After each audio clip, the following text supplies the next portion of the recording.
What's up mga talapa? Ngayong araw nga pala mga talapa ay marami tayong sapsoy at gagawa tayo dahil malapit na mabulok ang ating carrots at sayute at repolyo kaya gagawin na natin itong pera. Let's go! So what's up mga talapa? Ito yung gagamitin natin. Dahil pabulok na yung carrots. Oh. Gagawa natin chop suey. Let's go. Makikita nyo naman mga talapa, ang ating carrots ay nabubulok na yung ilalim at mga gilid-gilid. Kailangan na natin tong gawing chop suey mga talapa para maging pira at hindi tayo malugi sa ating pwesto. Kaya mga talapa ay mamadaliin na natin to gawin at ito. Dahil kapag hindi natin to ginawang chop suey mga talapa ay malulugi tayo at hindi tayo makakabawi sa ating punan. Kaya mga talapa ay sisimulan na natin to at makikita nyo naman mga talapa yung ating sayute. Gulang na at tinubuan na kanyang gitna ng bolbol.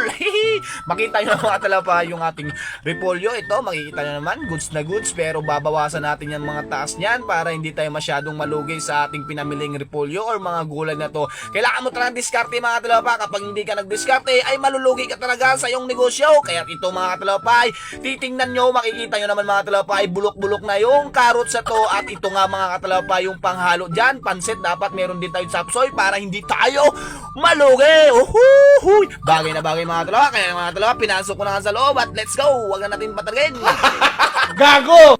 Napakasimple lang gawain nito mga talapa para sa mga ordinaryong tao katulad ko. Ako ay wala pang ranggo pero goods na goods. At yummy, yummy, yummy. Gago! Sa mga hindi pa marunong dyan mga talapa sa pagbabalat ng carrots ay sobrang dali lang naman talaga ito. Hiwain nyo lang bawat paikot at goods na yun. At bawat gilid ay hiwain nyo pa slide. Yan makikita nyo naman mga talapa sa video na ito. Let's go! Ganun lang kasimple talaga mga talapa ang paghiwa ng carrots at ito Gago! mga talapa ay makikita nyo namang sayute na naman ang titirahin natin at titirahin natin yung gitna niya, yung may bulbul dito sa gitna. Sisimulan na natin balatan. Napakasimple lang gawain to mga talapa kaya mga talapa walang pagod to. Relax na relax, panalong panalo. Let's go!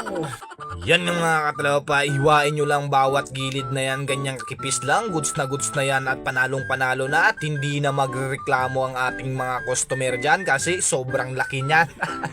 Paldong paldo, kaya mga talapa kapag wala pa negosyo, simulan mo na habang bata pa at mag-try ka na ng try para matuto ka. Pero kahit malugi ka mga talapa, bata pa naman di ba mga talapa, makukuha mo yan ang tansya ng buhay mo at makukuha mo ng timpla ang iyong mundo. Amen.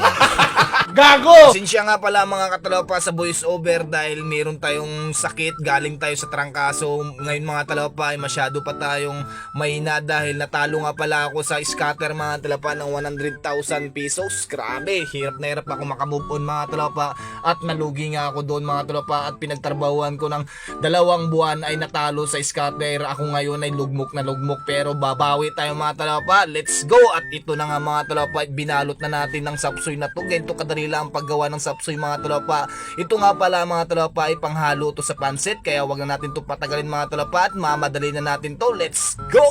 Wala pa tayo nilapag na bagyo beans dito mga talapa dahil hinaluan to ng bagyo beans or sitaw mga talapa. Kaya mga talapa ay 15 pesos lang pala to mga talapa. Hindi nalugi mga magabili dito dahil sobrang dami na to at sobrang ganda ng carrots na to at goods na goods.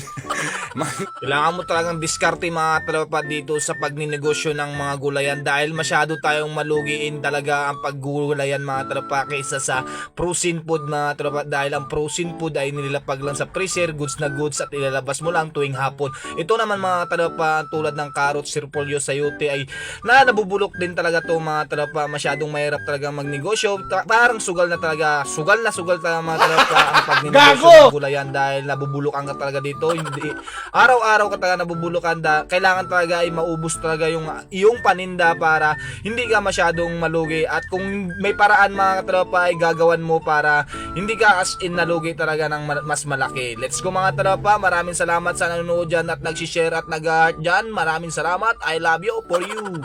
At yun na nga mga talapa ay natapos na natin ang paggawa ng sapsoy dito sa ating pwesto at goods na goods to mga talapa. Mamaya maya ay mauubos na to ng mga customer dahil maraming magapansit ngayong linggo. Hanggang dito na lang pala yung ating walang kwentang pagbablog mga talapa. Maraming salamat. Isang follow and share naman dyan.